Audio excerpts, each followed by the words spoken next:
જમીનની જેહાદ આ શબ્દ રાજ્યના ખુદ મહેસૂલ મંત્રીએ આપ્યો છે. મહેસૂલ મંત્રી રાજેન્દ્રભાઈ ત્રિવેદી ખુદ કાનૂન મંત્રી પણ છે. રાજેન્દ્રભાઈ ત્રિવેદી આજે માતર મામલતદાર ઓફિસ પહોંચ્યા હતા અને તેમને પત્રકારો સાથે વાત કરતા એક મોટો ખુલાસો કર્યો છે. તેમનું કહેવું એમ છે કે રાજ્યના અનેક વિસ્તારોની અંદર ખોટા દસ્તાવેજો ઊભા કરી ખેડૂત બનવાનું એક આખું રેકેટ ચાલે છે. તેની તેમના વિભાગે તપાસ પણ કરી છે અને તપાસમાં સામે આવ્યું છે કે હા, ખોટા દસ્તાવેજો ઊભા કરી, ખોટા વસિયતનામા ઊભા કરી, ખોટા વિલ તૈયાર કરી, 7/12ના ખોટા ઉતારા બનાવી અને કેટલાક લોકો જમીનો ખરીદી રહ્યા છે, મોટા પાયે જમીનો ખરીદાઈ રહી છે. એટલે કે બોગસ ખેડૂત બનવાના ષડયંત્રનો પર્દાફાશ ખુદ મહેસૂલ મંત્રીએ કર્યો છે. જોકે મહેસૂલ મંત્રીએ એમ કહ્યું છે કે એક ચોક્કસ સમુદાયના લોકો આ પ્રકારનું એક રેકેટ અંતર્ગત જમીનો ખરીદી રહ્યા છે અને તેમને ચિંતા પણ વ્યક્ત કરી છે. સાથે જ ગૃહ વિભાગને તેમનો વિભાગ એસઆઈટીની રચના કરી આ તમામ મુદ્દે તપાસ કરશે તેવું પણ કહ્યું છે. ખેર, કેમ કહેવું પડ્યું મહેસૂલ મંત્રીએ? શું થયો ખુલાસો? હકીકત છે શું? આવો સાંભળી લઈએ. મેં જ વાત કરી છે મહેસૂલ મંત્રી રાજેન્દ્રભાઈ ત્રિવેદી સાથે. ત્રિવેદી સાહેબ, નમસ્કાર, આપનું સ્વાગત છે. જો અત્યાર સુધી લવ જેહાદ શબ્દ તો બહુ સાંભળ્યો, બહુ કિસ્સા પણ સામે આવ્યા, પણ પહેલી વાર લેન્ડ જેહાદ એટલે કે જમીન માટે જેહાદ અથવા તો જેહાદ માટે જમીન, આ પ્રકારનો નવો શબ્દ આવ્યો. આખું રેકેટ છે શું અને આપ સુધી આ વાત કેવી રીતે પહોંચી અને આખા લેન્ડ જેહાદનો પર્દાફાશ કેવી રીતે થયો? માતરમાં જે અમદાવાદથી ખૂબ નજીક છે, અમને 2 મહિના પહેલા માહિતી મળી હતી કે માતરની અંદર કોઈ વિશિષ્ટ સમુદાય ખૂબ મોટી રકમના પૈસા આપી અને લોકો પાસે બિન કાયદેસર રીતે ખેડૂત નહીં હોવા છતાં ખેતીની જમીનો ખરીદે છે. આ બાબતની ચકાસણી કરવાના અમે હુકમ જે તે વખતે ખાનગીમાં કર્યા હતા. આજે 2 મહિનાના અંતે સંપૂર્ણ તપાસ જ્યારે પૂરી થઈ છે ત્યારે, અને હજુ તપાસ બાકીની તો ચાલુ છે, પણ આ વિભાગની જેટલા ભાગની જે પૂરી થઈ એમાં લગભગ 1700 કેસો તપાસવામાં આવ્યા અને 1700 કેસોની અંદર 600 થી વધારે કેસો શંકાસ્પદ જણાયા, જેને ફરીવાર ચકાસણીના અંતે 500 લોકોને નોટિસ આપવામાં આવી છે. આ 500 લોકો પ્રાથમિક દ્રષ્ટિએ, માત્ર પ્રાથમિક દ્રષ્ટિએ નહીં, ચકાસણીને અંતે પણ બોગસ ખેડૂત બન્યા હોય એવું જણાય છે. એને માટે એમને નોટિસો આપવામાં આવી છે કે તમારી જમીન આ સરકાર હસ્તક કેમ નહીં લેવી. એક જ સમુદાય જ્યારે જમીન ખરીદે અને એ જમીનના મોંમાગ્યા પૈસા આપે, બનાવટી દસ્તાવેજો મૂકીને ખરીદે, ખોટી રીતે ખરીદે, ગુનો કરીને ખરીદે, સભાનપણે ખરીદે કે એ લોકો પોતે ખેડૂત નથી અને પોતાની જાતને ખેડૂત બતાવીને ખરીદવાનો કારસો રચે. માતા પોતાની ઉંમર 49 વર્ષની બતાડે ને દીકરો 51 વર્ષનો બતાડે. આવા કારસા 44 નામો એક હકપત્રકની અંદર ઉમેરાય વારસાઈમાં, પછી બધાના નામેથી અલગ અલગ જમીનો ખરીદાય. કમાલ તમારું નામ હોય એને કમાલ વાલા કરીને અટક બતાડાય અને એવી અટક બતાડીને પછી એ બધા વારસો બતાડીને ખોટી રીતે જમીનો ખરીદાય. અમીના બીબી ને મદીના બીબી એ બંને એક જ છે એવું ખોટું દર્શાવીને જમીનો ખરીદાય અને ખેતીની જમીનો ખરીદાય. જગતનો તાત બનવાની કોશિશ કરે એ લોકો, બને એ ન ચાલે.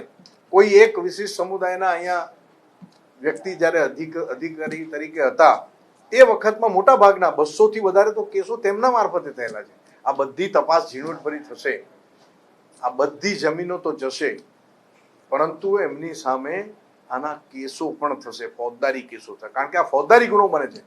તમારી જાતની વાતને ખોટી રીતે મૂકવી, તમે હકદાર છો એવું બતાડવું, ખોટા દસ્તાવેજો મૂકવા, ખોટી વારસાઈ બતાડવી, રબારી ભરવાડનો વારસ મુસ્લિમ બતાડે, ક્યાંથી હોય? આવા અનેક કિસ્સાઓ ધ્યાનમાં આવ્યા છે અને એટલે કહેવાનું મન થાય છે કે એવું કયું કારણ છે કે આ જમીન જેહાદ અહીંયા થઈ રહી છે. ત્રિવેદી સાહેબ, આ લવ જેહાદમાં નામ બદલી દીકરીઓને ભરમાવવામાં આવતી હતી. આ હવે જમીન જેહાદ એટલે કે જે લેન્ડ જેહાદ છે તેના માટે પણ નામ બદલી ખોટા દસ્તાવેજો કરવામાં આવે છે. આપે જે વાત કરી રહ્યા હતા અને આપને હું દિવસની જે સાંભળી રહ્યો હતો, આપ જ્યાં ત્યાં પહોંચ્યા માત્ર ત્યારબાદ, એમાં આપે વાત કરી કે અમદાવાદની આજુબાજુની જમીનો ખોટી રીતે ખેડૂત બની અમદાવાદની આજુબાજુની એક સાથે આટલી જમીનો ખરીદવા પાછળનો આશય શું હોઈ શકે? આપના વિભાગની તપાસમાં શું સામે આવ્યું છે? મોટી સંખ્યામાં 200 વીઘા જમીન, 2000 વીઘા જમીન અને પછી 2000 વીઘા જમીન લગભગ ખરીદવામાં આવી છે. 250 કરોડ રૂપિયા એની લગભગ લાગત હશે, એનાથી વધારે ખર્ચાયા હશે, એ તો તપાસનો વિષય છે પોલીસની. પણ આ રકમ, આટલી મોટી રકમ ખરીદવા માતરમાં જ કેમ? કારણ કે માતર અમદાવાદથી અત્યંત નજીક છે અને આખા રાજ્યને જોડતી બુલેટ ટ્રેન પણ અહીંથી પસાર થવાની, અન્ય ધોરી માર્ગો પણ અહીંથી પસાર થવાના. એને કારણે કોઈ વ્યવસ્થિત ષડયંત્ર છે આની અંદર અને આ ષડયંત્રનો પર્દાફાશ છે. સંજોગો સ્પષ્ટ છે, સંજોગોથી જ પુરવાર થતું હોય છે. અને તમે ખેડૂત નથી તો ખેડૂત ખાતેદારનો બનાવટી દાખલો બનાવવો, ખોટા પુરાવા ઉભા કરવા અને પછી જમીન ખરીદવી, તમારો હેતુ શું હોઈ શકે? કોઈને છોડાશે નહીં, કોઈને છોડવા માંગતા નથી. ત્રિવેદી સાહેબ, આપ વાત કરી રહ્યા છો કે કરોડો રૂપિયાની જમીન આ ફરજી ખેડૂત બનીને ખરીદવામાં આવેલી છે. જમીન જ નહીં, જમીનો ખરીદવામાં આવી છે. તો સ્વાભાવિક રીતે સામાન્ય નાગરિક કે સામાન્ય સાચો ખોટો જે પણ ખેડૂત બન્યો, એની પાસે કરોડો રૂપિયા તો હોય નહીં. ક્યાંક એવું તો નથી ને કે આ જમીન ખરીદવા માટે ક્યાંકથી રૂપિયા સ્પોન્સર થતા હોય? શું એવું કંઈ ધ્યાનમાં આવ્યું છે કે આ જમીન ખરીદવા માટે આપ જેને ષડયંત્ર ગણાવી રહ્યા છો એના જ ભાગરૂપ ક્યાંક બીજેથી રૂપિયા મોકલવામાં આવતા હોય? એની તપાસ ચાલી રહી છે અને એ માટે હવે ગૃહ વિભાગનો સંપર્ક કરીશું અને ગૃહ વિભાગને વિનંતી કરીશું કે અહીંયા વિશિષ્ટ અધિકારી આપો, આ તમામ કેસોની તપાસ કરે. આ જે રકમ છે, આટલી મોટી રકમ, એ ક્યાંથી આવી? ત્રિવેદી સાહેબ, આપ જે માતરમાં વાત કરી રહ્યા હતા એમાં આપે એક ઉલ્લેખ કર્યો હતો કે ધાર્મિક સ્થળની પણ જમીન ખોટી રીતે ખેડૂત બનીને ખરીદાઈ છે. એક્ઝેક્ટલી એક કિસ્સો છે શું? પ્રાણનાથ મહાદેવ, શ્રાવણ મહિનો ચાલે છે, પ્રાણનાથ મહાદેવના નામે ચાલતી જમીન, વહીવટકર્તાના નામે ચાલતી જમીન, એ પછી એના નામે થઈ જાય અને બિન ખેડૂતને વેચાય?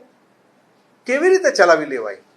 કોઈ પણ સંજોગોમાં કશું પણ ખોટું. હવે અમારા ધ્યાનમાં આવ્યું છે ને, અમારા ધ્યાનમાં આવતાની સાથે અમે પગલાં લીધા છે અને તરત જ 2 મહિનાની અંદર આખો અહેવાલ તૈયાર કર્યો છે અને આમાં ખૂબ ગંભીર તપાસની જરૂર છે. કોઈ રાષ્ટ્રદ્રોહી, કોઈ તત્વોની સાજિશ તો નથી ને? એ પણ આમાં પર્દાફાશ થશે આગળ જતા, આ પણ તપાસમાં આવશે. ત્રિવેદી સાહેબ, આપે કહ્યું કે ચોક્કસ સમુદાયના લોકો આ જમીન ખરીદી રહ્યા છે, ફરજી ખેડૂત બની રહ્યા છે અને ત્યારબાદ જમીન ખરીદી રહ્યા છે. તો કોઈ તો અધિકારી હશે ને, આપના જ વિભાગનો કોઈ તો અધિકારી હશે ને કે આ ફરજીવાળામાં મદદ કરતા હશે. અને શું એ અધિકારી જે મદદ કરી રહ્યા હોય અથવા કરી હોય તે આ જ સમુદાયના છે, આ જ રેકેટમાં સામેલ છે? તપાસમાં સામે શું આવ્યું છે? એક અધિકારી એ જ સમુદાયના હતા પહેલા અને એ સમયના 200 કેસો મળી આવ્યા છે અને એ હવે રિટાયર થઈ ગયા છે એવી માહિતી છે. એટલે એ અંગે પણ પગલાં લેવાશે, કારણ કે પોલીસ જ્યારે તપાસ હાથ ધરશે અને આ બનાવટી દસ્તાવેજોની વાત છે ત્યારે આ બનાવટી દસ્તાવેજમાં જેણે સાથ સહકાર આપ્યો એ તમામની સામે પગલાં લેવાશે. ખેર, આ ઘણો પેચીદો મામલો છે, કાનૂની મામલો પણ છે. મારી સાથે અસીમભાઈ કુરેશી જોડાયા છે. અસીમભાઈ, આપે મહેસૂલ મંત્રીને સાંભળ્યા, કાનૂન મંત્રી પણ છે. આપ શું માનો છો? શું આ પ્રકારનું કોઈ ષડયંત્ર ચાલતું હશે કે પછી કેટલાક લોકોને ઇન્ટરેસ્ટ હશે જમીન લેવામાં એટલે આ હશે? સૌથી પહેલાં તો એક વસ્તુ બિલકુલ એ ક્લિયર છે કે આપણે જ્યારથી આ જે આપણો એક એક્ટ આવ્યો છે, ડિસ્ટર્બ્ડ એરિયા એક્ટ, અને એમાં જે ડેવલપમેન્ટ થયા, એમેન્ડમેન્ટ થયા, તો એ એક્ટના લીધે એક પર્ટિક્યુલર કોમ્યુનિટી, ચોક્કસ કોમ્યુનિટી જેને કહેવાય છે એ મુસ્લિમ કોમ્યુનિટી છે. એક મુસ્લિમ કોમ્યુનિટી ઉપર આખી જમીનો તંગ થઈ ગઈ અને એ લોકોની પાસે હવે કંઈ આગળ વસ્તી વધી રહી છે, બધી કોમોની પોપ્યુલેશન વધી રહી છે, સિટી મોટી થઈ રહી છે, પણ મુસ્લિમ કોમ્યુનિટી પાસે કંઈ જમીન જ નથી. તો લોકોનું એક માનસ એવું હોય છે કે ભાઈ કોઈ ઘરના કે ફેમિલીના કે કુટુંબીજનો કે કોઈ રિલેટિવ્સ કે ફ્રેન્ડ્સ કોઈ ક્યાં જમીન લે છે તો લોકો એનું ઓપિનિયન લે છે કે ભાઈ કયો એરિયા છે, આપણે રહી શકીએ કે ના રહી શકીએ. તો એ લોકો ત્યાં જતા હોય છે. આ બધી કોમ્યુનિટીમાં એક કોમન એન્ડ નેચરલ કન્ડક્ટ છે. સવાલ એવો છે કે મંત્રી સાહેબે જે આપણને ફેક્ટ્સ એન્ડ ફિગર આપ્યા એમને એક સસ્પિશિયન ઉપર હમણાં સુધી ઇટ્સ નોટ અ કન્ક્લુઝિવ વન, એ હમણાં અંડર ઇન્ક્વાયરી વસ્તુ એમણે કીધી કે સૌથી પહેલાં તો આઈ એપ્રિશિએટ વન થિંગ કે એ મંત્રી હોવા છતાં પોતે ત્યાં ગયા કલેક્ટર ઓફિસમાં. આપણા મંત્રીઓ લગભગ એવું કરતા નથી, વેરી નાઇસ. પણ એમને ત્યાં જઈને જે વાત કરી છે આપણી સામે હમણાં સ્ક્રીન ઉપર, એમાંથી એક વસ્તુ ચોક્કસ નીકળી આવે છે કે 1700 કેસ એમને આઈડેન્ટિફાઈ કર્યા. એમાંથી એ પોતે એવું કહે છે કે એમાંથી 620 શંકાસ્પદ કેસો છે અને એમાંય 500ની સામે એક્શન લેવાઈ છે. તો 125 કઈ રીતના કેસ છે એ આપણને સમજાતું નથી. હવે 500ની સામે જે એલિગેશન કરી રહ્યા છે એ એલિગેશનમાં જ્યાં સુધી એવો સવાલ છે કે ભાઈ આમાં કંઈ ઇરેગ્યુલારિટી કે ઇલીગાલિટી એ બંને ડિફરન્ટ વસ્તુ છે. જો કંઈ ઇરેગ્યુલારિટી થઈ હોય તો એ તો લગભગ થતી જ હોય છે રેવન્યુ ડિપાર્ટમેન્ટમાં અને એ ક્યોર પણ થતી હોય છે. એટલા માટે લોકો હાઈકોર્ટમાં પણ આવતા હોય છે. ટોટલ ઇલીગાલિટી થઈ છે તો નીચેની જે ઓથોરિટીઝ છે મામલતદાર અને ડેપ્યુટી કલેક્ટર એ લોકોનું સબ્જેક્ટ છે. અંડર સેક્શન 63 અને 43 જે એમ્બાર્ગો છે ટેનન્સી એક્ટના, કે ટેનન્સી એક્ટનું રિસ્ટ્રિક્શન 43માં પડે છે કે એની ઉપર એમ્બાર્ગો 63નું છે. અને એ પણ જો છે તો એમાં કેટલા ખેડૂત છે કેટલા ખેડૂત નથી એના પૂરતું ચકાસવાનું હોય છે. અને અલ્ટિમેટલી 84ની જે ઇન્ક્વાયરી હોય છે મામલતદાર દ્વારા, ડેપ્યુટી કલેક્ટર દ્વારા કે ભાઈ ખરેખર બિન ખાતેદાર જે ખેડૂત છે કે જે ખેડૂત નથી એને ખોટી રીતે લીધા છે, તો આ એક રેવન્યુ ડિપાર્ટમેન્ટનું સબ્જેક્ટ છે, એક આખું સિવિલ ઓથોરિટીનું સબ્જેક્ટ છે. એની ઉપર પહેલાંથી જે મંત્રી સાહેબનો ઓફેન્ડિંગ સ્ટેટમેન્ટ છે પર્ટિક્યુલર કોમ્યુનિટીને લઈને કે ત્યાંથી કોઈ લાઈન પસાર થવાની છે તો શું તમે એમને આતંકવાદી માની રહ્યા છો? અને એ પણ પ્રીમેચ્યોર સ્ટેજ ઉપર. આ બહુ મોટું એક એલિગેશન છે અને આ શબ્દો મંત્રી સાહેબના મોઢેથી ના આવવા જોઈએ એક પર્ટિક્યુલર એક માઇનોરિટી કોમ્યુનિટી માટે ખાસ કરીને. કારણ કે માઇનોરિટી કોમ્યુનિટી જે છબી આપણી ત્યાં આજે એ થઈ રહી છે એમાં they are already on back foot. જેવી રીતે મેં કીધું, હવે મંત્રી સાહેબનો એ રિક્વેસ્ટ કરું છું કે મંત્રી સાહેબ ત્યાં જઈ આવ્યા, હવે મંત્રી સાહેબ જ્યાં ઓકાફમાં પણ જાય, સેલામાં પણ જાય, ત્યાં સેલામાં ઓકાફની બધી જમીનો એવી રીતની જ મુસ્લિમો પાસેથી લઈને હવે મુસ્લિમોને ત્યાં એન્ટ્રી નથી. ત્યાં પણ ઘણી ઇરેગ્યુલારિટી અને ઇલીગાલિટી થઈ છે.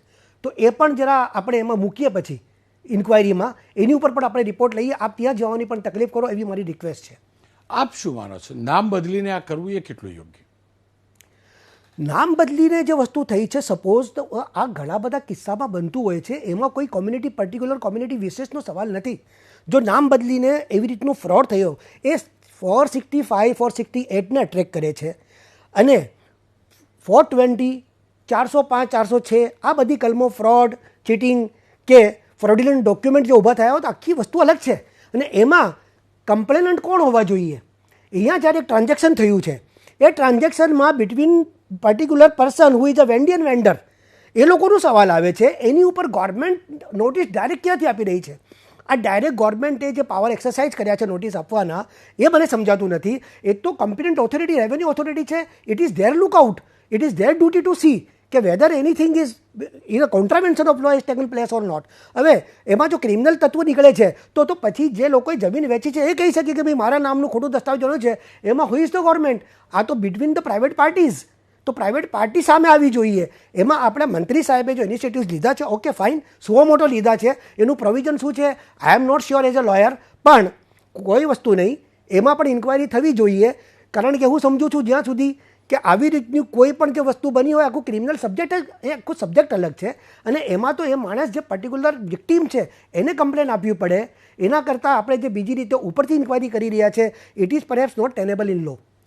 અસીમભાઈ, આપનો ખૂબ ખૂબ આભાર. એકવાર એ પણ સ્પષ્ટ કરી દઉં કે તેમને એમ કહ્યું હતું, કારણ કે પહેલાં પ્રેસ કોન્ફરન્સ થઈ હતી, એમ કહ્યું હતું કે અનેક આ પ્રકારની ફરિયાદો હતી, એના આધાર ઉપર કર્યું હતું. ઓકે, હવે ફરિયાદો હતી તો એ ફરિયાદો અપાઈ તો એની ઉપર શું એક્શન કોમ્પિટન્ટ ઓથોરિટી લીધા? પોલીસ ડિપાર્ટમેન્ટે શું એક્શન લીધા, તો એની વાત તો મંત્રી સાહેબે કરી નથી આપણી સામે. જો એની સામે એક્શન લીધું હોત તો મંત્રી સાહેબને આવી તકલીફ લેવાની જરૂર જ નહોતી. એ નથી લીધું એટલે એક પોલિટિકલ એંગલ એમાં લાગે છે. અને પોલિટિકલ એંગલ એટલા માટે લાગે છે કે ભાઈ આપણે ઇલેક્શનની તૈયારી કરી રહ્યા છે, શાયદ એ પણ એક ફેક્ટર બની શકે. પણ એની how we are a law avoiding citizen. Law એની સુપ્રીમસી એસ્ટાબ્લિશ થવી જોઈએ. કોઈ ખોટું વસ્તુ થઈ હોય તો થવી જોઈએ. જેની સામે નોટિસ ઇસ્યુ થઈ છે એ લોકો પણ હાઈકોર્ટમાં આવી શકે છે, એ લોકો પણ કાનૂનનો સહારો લઈ શકે છે. કારણ કે જે પણ જે વસ્તુ છે એ પ્રીમેચ્યોર સ્ટેજ ઉપર છે, એક ફર્સ્ટ સ્ટેજ ઉપર છે. એની જે તથ્યતા એ બધી તપાસવી પડશે. તો લોકોને રાઈટ છે એવી રીતનું. એ આજે ડાયરેક્ટ મંત્રી સાહેબે જે કીધું એનાથી કંઈ કન્ક્લુડ થઈ જતું નથી. એ procedure will take its own course. Asimbhai આપનો ખૂબ ખૂબ આભાર. ખેર એક વિરામ લઈશ, વિરામ બાદ વાત કરીશ આપણા સિંગમની, આપણી પોલીસની સિંગમગીરીની. જી હા, ફિલ્મોમાં પણ ન જોયું હોય ને એવી દિલેરી, એવી જાબાજી આપણી પોલીસે દર્શાવી છે. વિરામ બાદ કરીશું વાત.